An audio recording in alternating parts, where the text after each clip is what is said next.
You are pissed. You are mad. You've had it, and I get it. I'm wearing red, so by now you know what that means, right? We're talking about rebels. Now, on Scribble Bites, this channel caters to three personality types. Together, they form the maverick personality. But maverickism is a journey. You're not just a maverick. It's not a destination, it's a journey. And you start off by awakening to the fact that something's wrong in our society.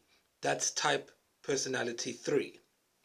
Then you go to the second phase where you get angry, you get pissed, and you want to do something about it. That's the type we're talking about today, personality type 2. And then you get to the stage where you think, how do I make all of this nonsense, all of this madness and noise work for me? And that's what we're talking about in the next video, personality type 1. But let's talk about personality type 2, rebels.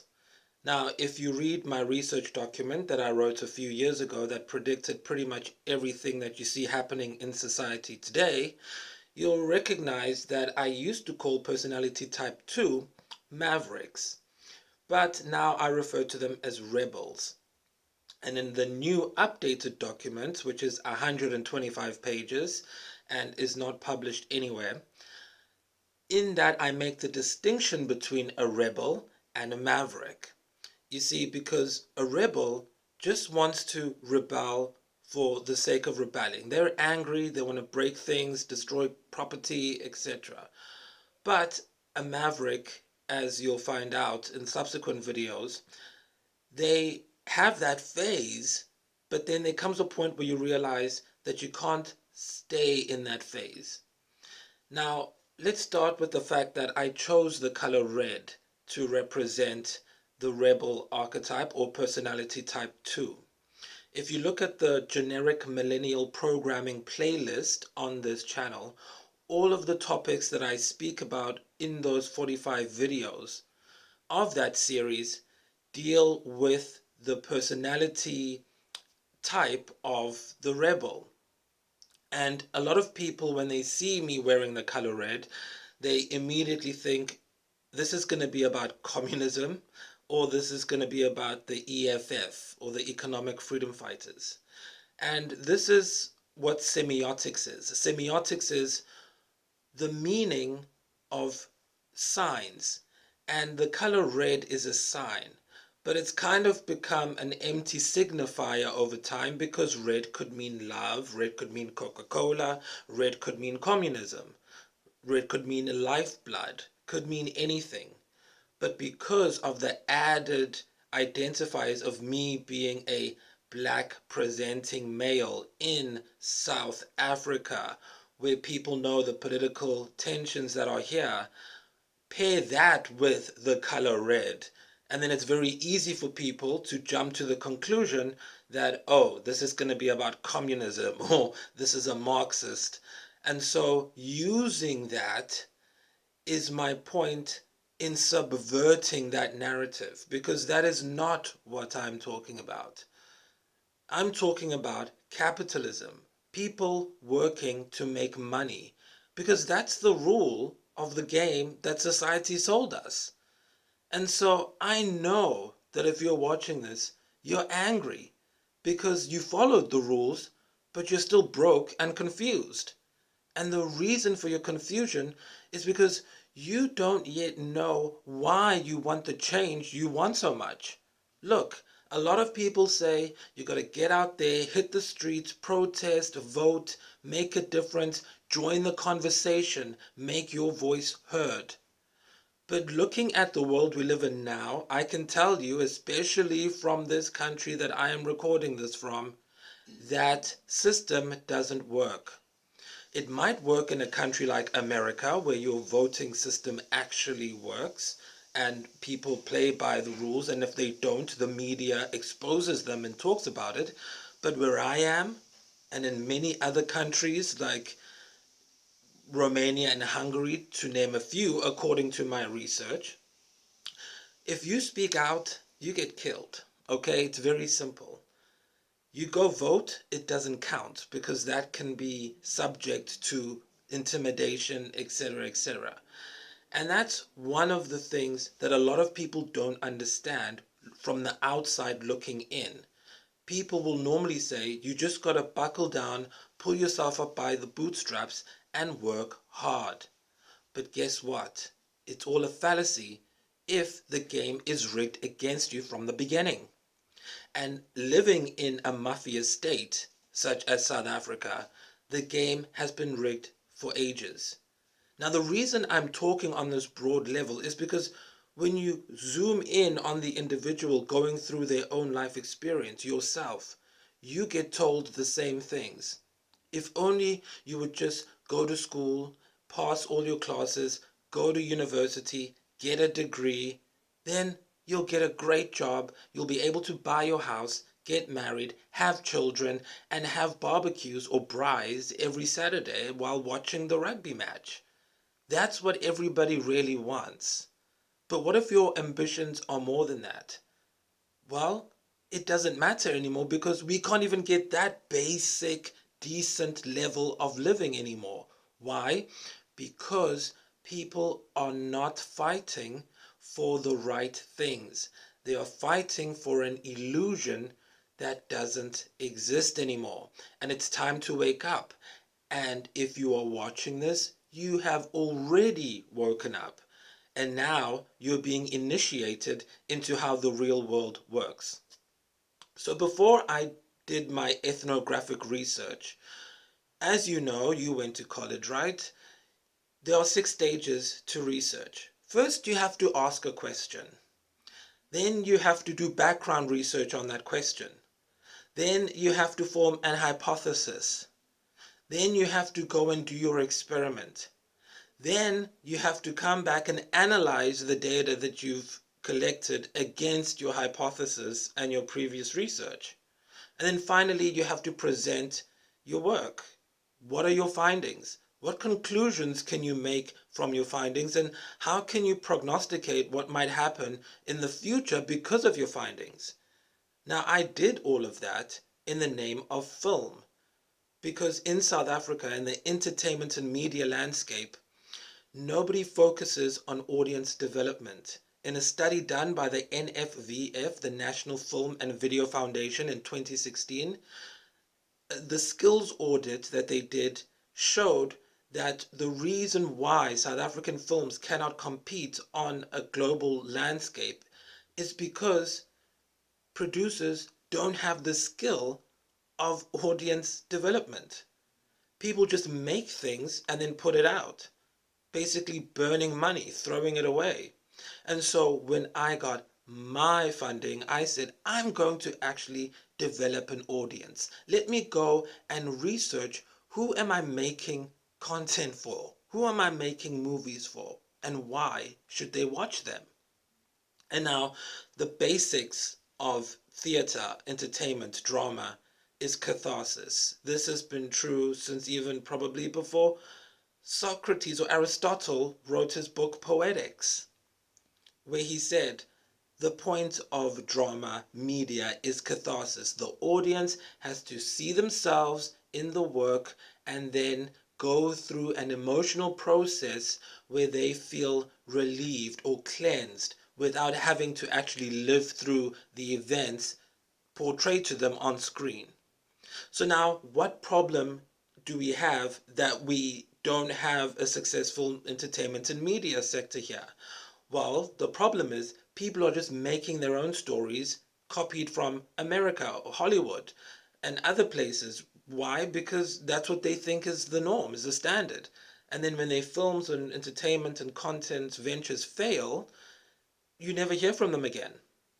But I wanted to make a scalable product that was consistent by building an audience for it first. And so I asked the question, what are people in my age group thinking? That was my question. And guess what? They're angry, they're broke, and they're confused. They can't even afford to go watch a movie. Why do you think people are sharing passwords? And it's not just here, it's all over the world, but I'm focusing on here because what happens here happens across the world. That's how the pattern goes. And so the question said, okay, well then what kind of content should I make? Should I go for a cinema release, put all the money into a digital cinema package, or should I go to YouTube? Because 66% of the youth use social media and they watch YouTube. Okay, fine. So let's go on YouTube. But then I had to do some background research. What kind of narratives should I make? Well, it turns out that people in my age group don't want to watch these happy Pollyanna things that are pandering and that tell you that the world is beautiful and that humans are good and that if you play by the rules, you'll succeed. No one wants to see that anymore because it makes them angry, because it's not true. And so that was my background research. And then I had to actually form an hypothesis. So I said, well, what if there was a film company called Scribble Bites, and in that film company, they made stories for their target audience. And those stories offered some form of catharsis for them. Well, then the obvious thing that came next was I need to find a psychological model of how this particular audience member thinks so that I can anticipate their behavior, so that I can anticipate and choose the types of stories I want to tell correctly, using brains, not emotion, because logic usually wins most of the time. And then the fourth step, I had to go out and now do the research. And that was where the participant observation came in, or cultural intelligence. So I embedded myself in different places.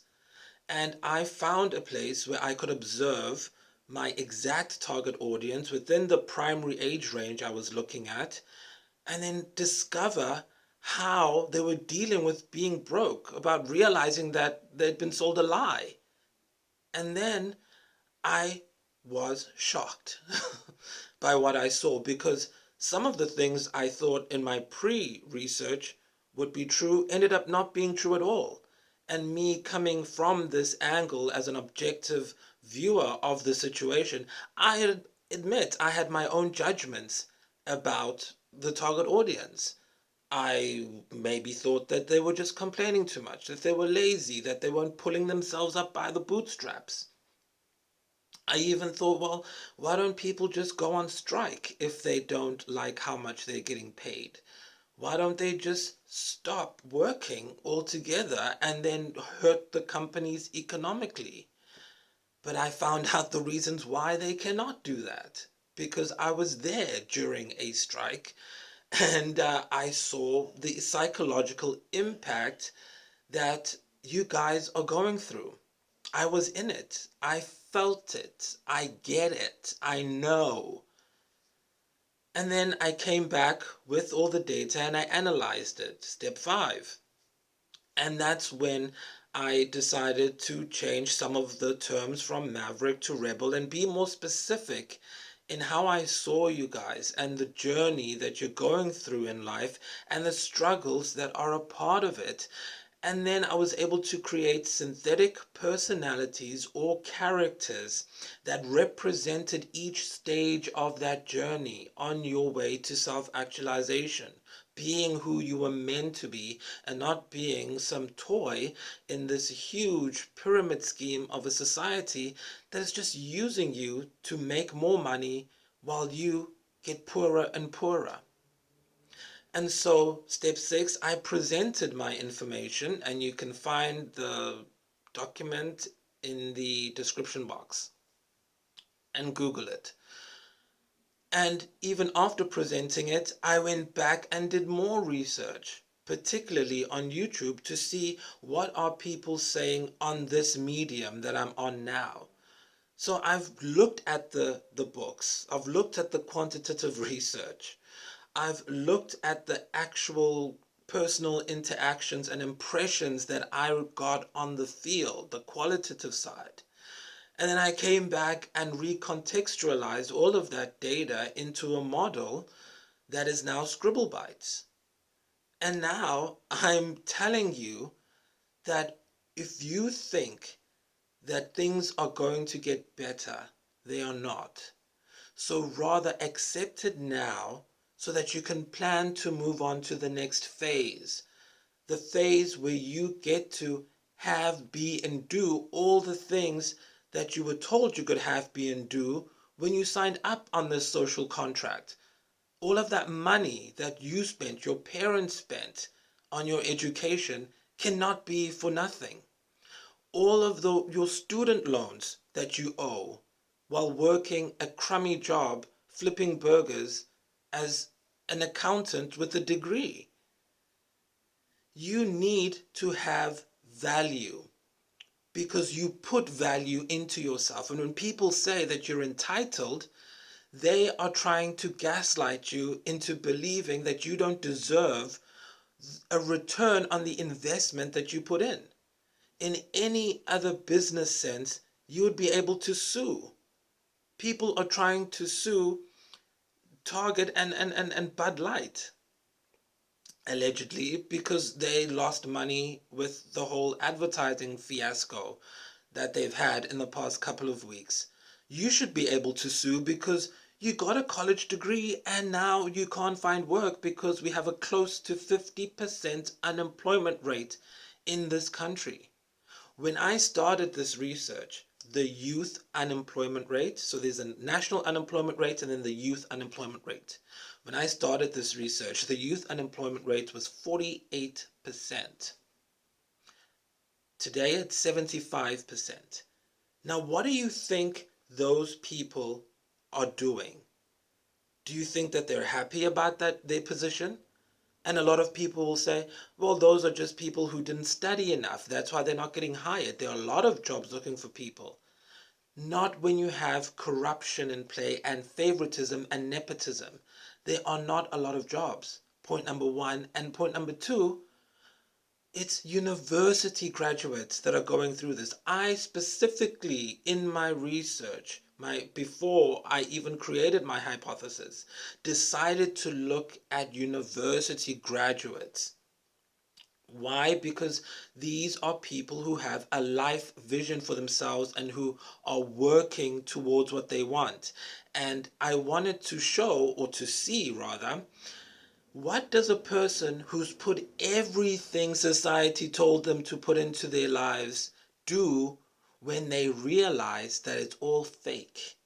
What do they do? I understand somebody who grew up without access to resources and education. I understand them being more cynical and more prone to crime and, moral rebellion.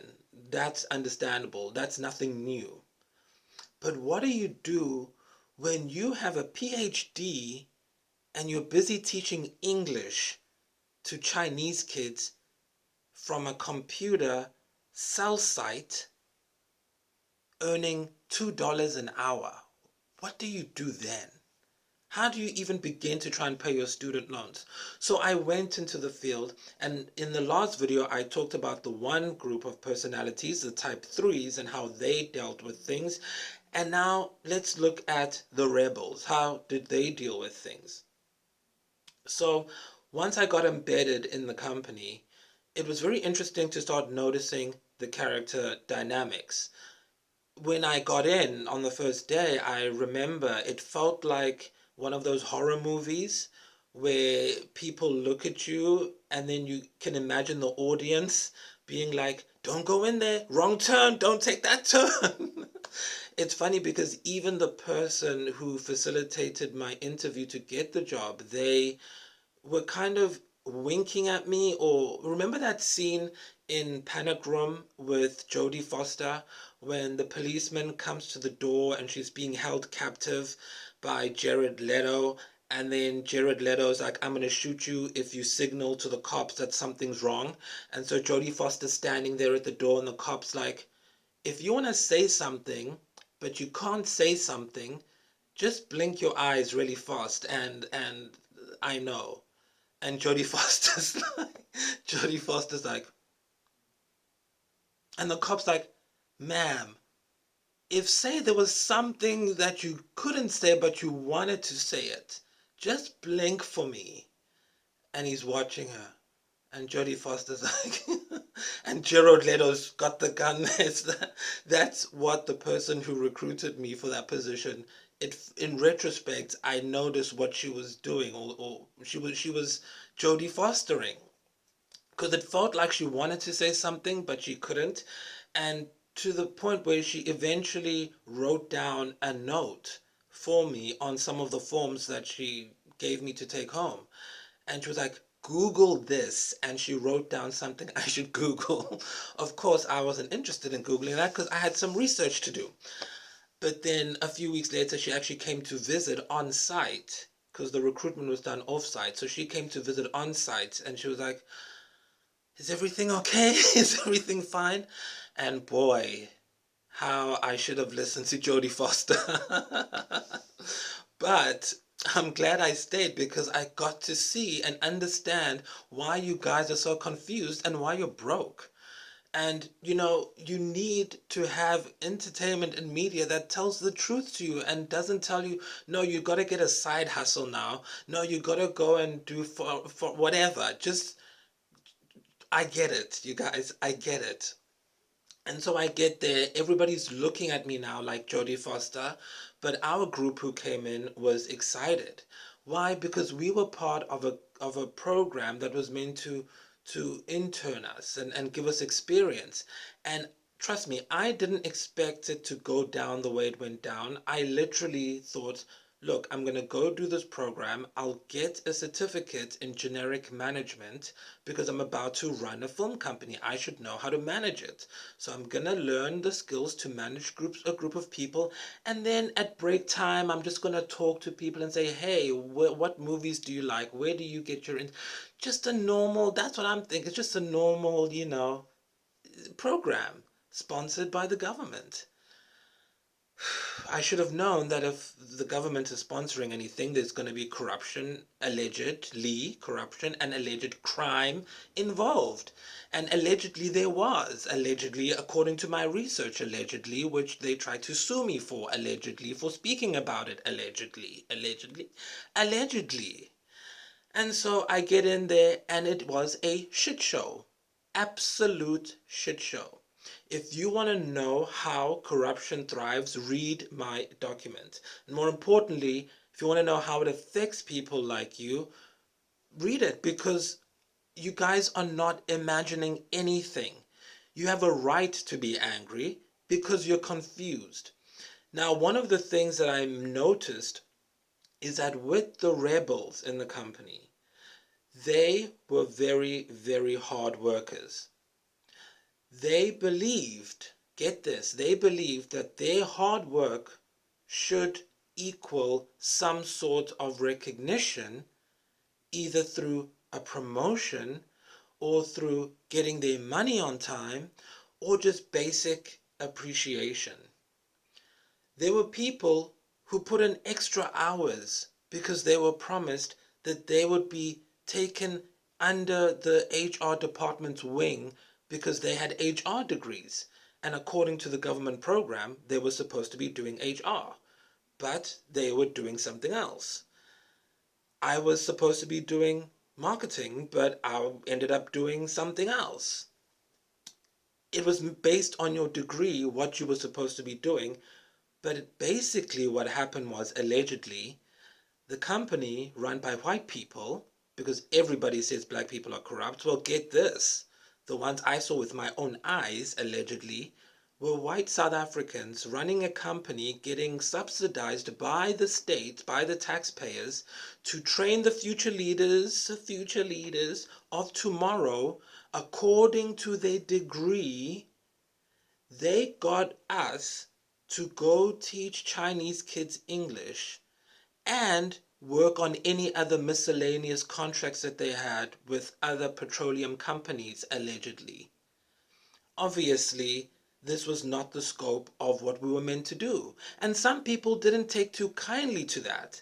And if you look at the documents that you're going to Google in the description, I got emails. I was able to acquire emails that these people had sent to the office of the president, my dear. saying that they wanted to kill themselves, that they were depressed, that they didn't know what to do, that they were confused. And guess what? Nothing happened. They got away with it. And now you have a bunch of young graduates feeling despondent, disillusioned, and most importantly, angry. And then I come home and I write my research and I say, these people are going to blow up the city. And guess what happens 2 years later? We have the biggest riot known to the world, with over $5 billion in damages to this very city. But I told you it was coming. Did y'all listen? No, and I didn't expect anyone to listen because that's how the system is designed. You gotta move forward, have something else. My whole thing was when I saw this whole thing was allegedly a scam, I was like, okay, I need a plan B. I'm not getting this certificate. We didn't get the certificate. We basically worked for nothing. Took it to all levels of authority, nothing happened. Now, a person, a thinking man, might, or a thinking woman, a person, a thinking non binary person might wonder, I wonder why nothing happened. Is it because the whole system is corrupt? I don't know. You think about it. Allegedly, I say it is corrupt. I feel like Wendy Williams with all these allegedlys. But I understood that you cannot keep making people feel useless because you're not just doing it to people who maybe don't have an education and don't have experience. You're doing it to critical thinkers. These people have degrees. If you try and bamboozle critical thinkers, they are going to react. But now I also did video interviews and I had these university graduates telling me, I'm thinking of starting to hijack cars. I have it on videotape. A university graduate contemplating hijacking cars because they've just realized that they're in a pyramid scheme and that society is a lie. They played the game, they gambled their lives away, they have student debt that is almost equal to a home loan to pay off, and they're getting peanuts. Do you know that some people even took their pay slips to the bank to ask if they can start paying off their student loans? And the bank said, this is not even a recognized payslip. The payslip looked like something made out of Excel by a 3-year-old, allegedly. The banks wouldn't accept it. Even so, now the student couldn't start paying off their loans. The bank said, how much do you make? They told them how much they made, and the banks were like, sorry, we're not even gonna call us when you get a real job. But where are they going to get the jobs? And then who's benefiting from all of this? And by the way, there is a lot more that went on that I could not report on because I always make it a habit to always have at least two sources before I say anything. So there are a lot more things that happened that nobody will ever know. And it's sad because those people are your future killers, your future fraudsters. They have the brain capacity and knowledge to pull off a heist. So when they do, I don't get shocked. I don't say, well done, but I say, well, yeah, 1 + 1 = 2. Look at the state of the nation right now. We don't even have electricity in this country because of the corruption. So it makes sense that you're angry, and I get it. But when you have this battle between what you want things to be and how they are, that doesn't get you anywhere. And this is the distinction between rebels and mavericks. Because a rebel will just keep being angry. And that's why we have certain political parties in the country that fuel and feed the anger.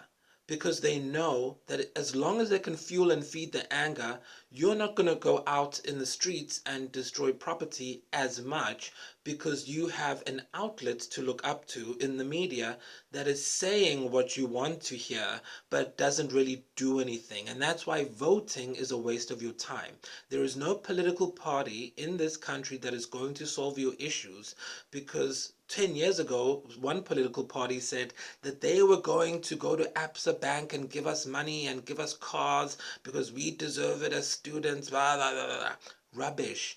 They are just saying that to keep you on the wheel, believing lies until you die, believing lies until you die. And then on the other side, they keep raking it in, raking it in. I mean, we have leaders in this country who were busted with foreign currency hidden in their furniture, their sofas and beds, allegedly, and nothing happened to them. So why do you think that if you vote or protest or destroy public property, you are going to get the results you want from the people leading you? You will not. You will just be wasting resources and everybody's time who's on the ground. So the thing to do is what mavericks do. Mavericks realize that, okay, I have to disillusion myself. It's another loss of innocence. I was wrong. I spent all this money and all this time, all these dreams and all these hopes into something that's a failure. Now what? What do I do now? And this is where the risk taking of mavericks comes in, because mavericks have a high propensity for risk taking. And this is where you see a lot of people in my age group and in the maverick subculture going out and doing their own businesses. They're doing foreign exchange. They're becoming real estate agents. They're becoming freelancers, contractors. And yes, mavericks invented quiet quitting. While I was doing my research on the field, someone taught me about quiet quitting. I don't even think quiet quitting was a thing back then, but this white woman taught me quiet quitting, and she was amazing because she said, why are you stressing? Because I'm in the environment, I'm picking up the energy, I'm getting tense, everybody's tense. Everybody's swearing at each other. The managers don't know what's going on because it's a scheme. I mean, have you ever wondered why bosses always pick useless managers and highly qualified underlings? It's because they want the underlings to fight with the manager while the CEO hides in the back collecting all the money. Distraction, guys, wake up. So I'm sitting there and the girl's like, look, you're wasting your time. Here's what you do on the computer to lock the system so that you still looks like you were working, but you're basically doing the bare minimum. And I was like, okay, I'm a researcher, I'm with the people. I'm down here in doing the ethnography. Let's do the experiments. Step 4, it's academic scientific method. So I did the thing on the computer she showed me, and I just got to chill, do nothing, sit there and get paid. Then you phone technical support and you're like, something's wrong with the computer, I don't know what's going on. And then they say, don't worry, it's fine, because they used to watch us 24/7 because there's a webcam there. So they could see what was happening. So you couldn't leave where you were, but at least you didn't have to interact with these people that you didn't, it wasn't worth the money. Let's just put it that way. God bless the people, but it was not worth the money for a university graduate, if you know what I'm saying. So she taught me the quiet quitting. And so things like that are all ways that mavericks are using to cope. Instead of fighting the system, do forex. Instead of fighting the system, quiet quit. But don't try and think you're going to change the system, because the system is older and bigger and stronger than you are. And you're not going to get anywhere trying to do that. And that's the difference between rebels and mavericks.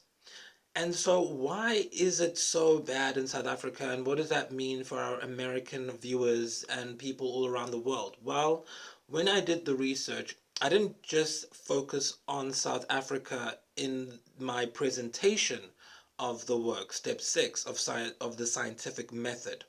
What I did was I based and grouped the countries on their Moody's credit score rating. Moody's is a company that rates countries and gives a country a credit score, just like you have a personal credit score which determines whether or not you can get a loan for certain things, whether you're a responsible person with money, whether you're fiscally fit. Countries also have a credit score, and these credit scores are managed by companies like Moody's. And Moody's had just rated this country as junk status, meaning low hope of your loans getting paid back if you invest here, low stability, it's junk basically. And this happened as I was doing my research because it took over 13 months when combined. And so while I was in it, the country got downgraded to junk. And so then when I was analyzing my research, step five, which was months later, over a year later, I went onto Moody's website and I found other countries with a similar credit rating or close to a similar credit rating as ours. And I noticed that those countries that had a similar credit score to us, when I went onto their news sites, it was the exact same issues that we were facing. And so I realized that this isn't just about a South Africa thing. Yes, this is a great pot bubbling of science for me to use as a forecasting tool, but actually it's for all these countries which are facing this similar, you know, economic situation, because everything goes back to money. And the thing you need to realize out of all of this is that you live in a pyramid scheme, and it's not just in this country. Like I said, you live in a pyramid scheme. There's someone at the top selling you the dream that if you work hard enough, you will also get to the top. But no matter what you do, you just never seem to quite make it. And I understand you're angry, but resorting to violence and destroying public property only hurts your community. The people that you need to be worrying about is yourself. Okay?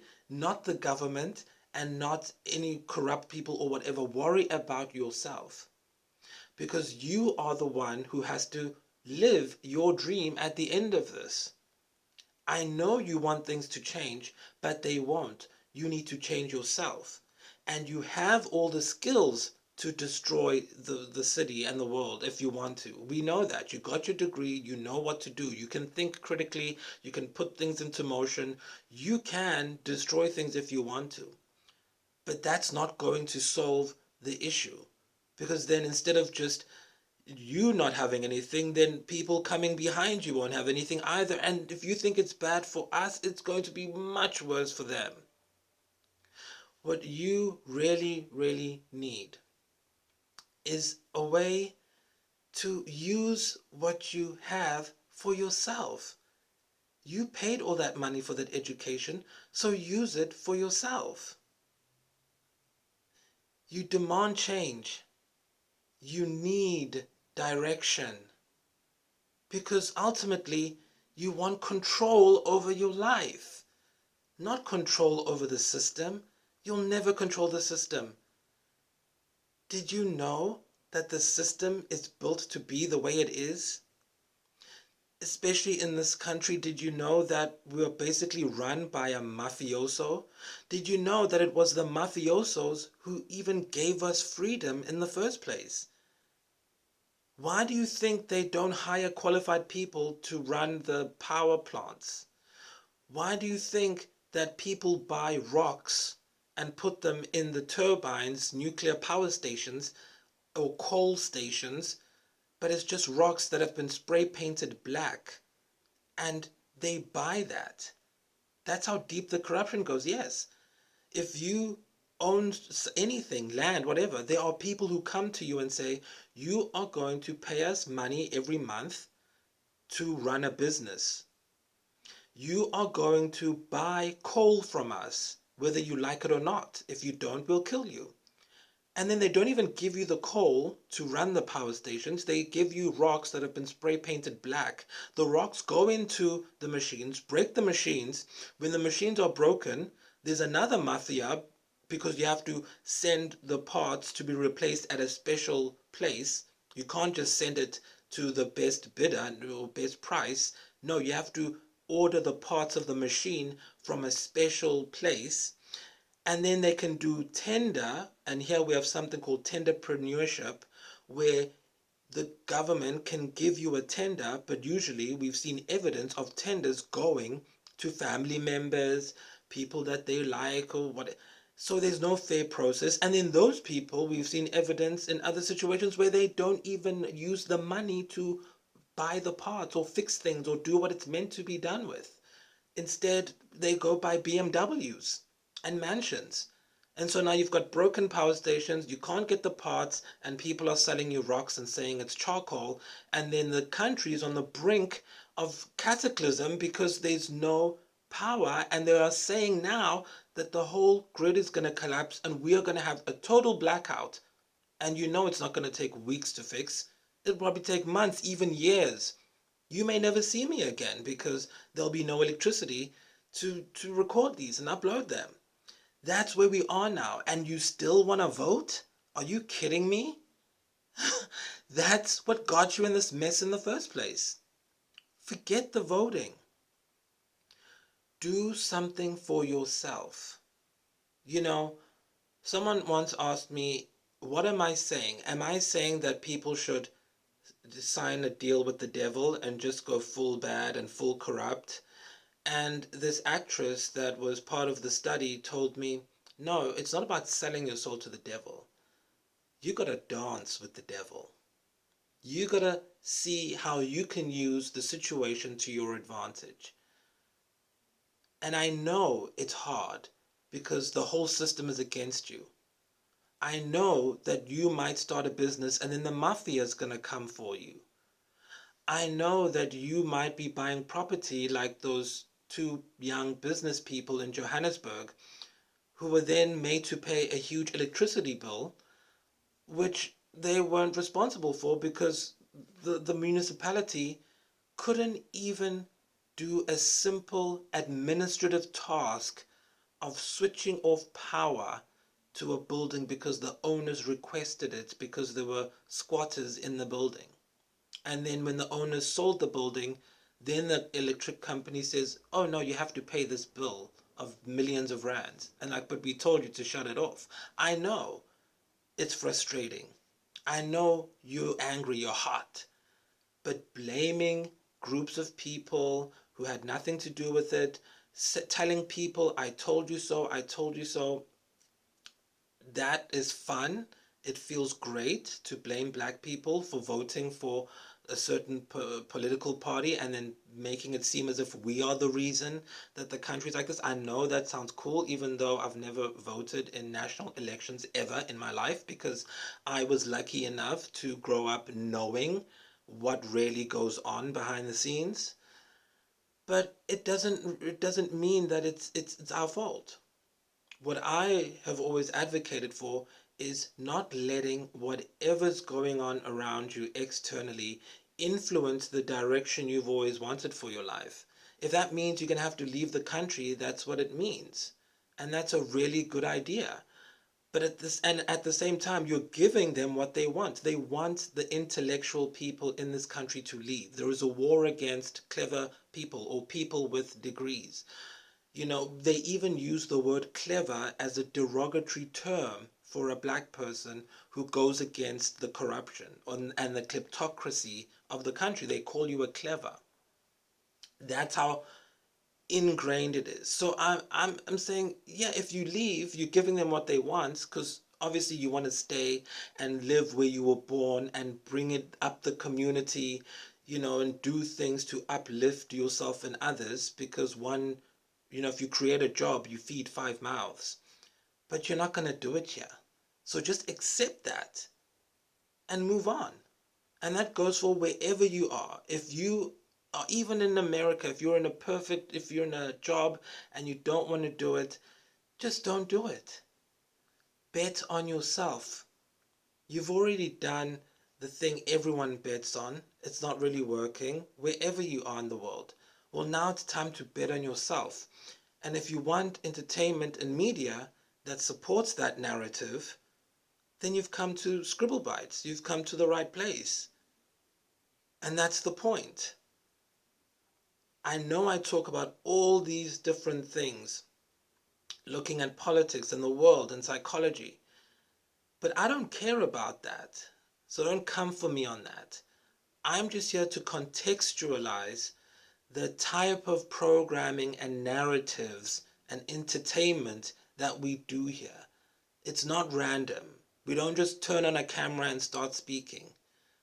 There are years and years of research behind the narratives that we are working on. Right now, the reason why I'm been gaining so much weight is because I'm working on a film called Fat Boy. And it's about a guy who is educated and he lives in the township. And he starts selling his body. And then some things happen. And then the ending, I think, is something that you will like.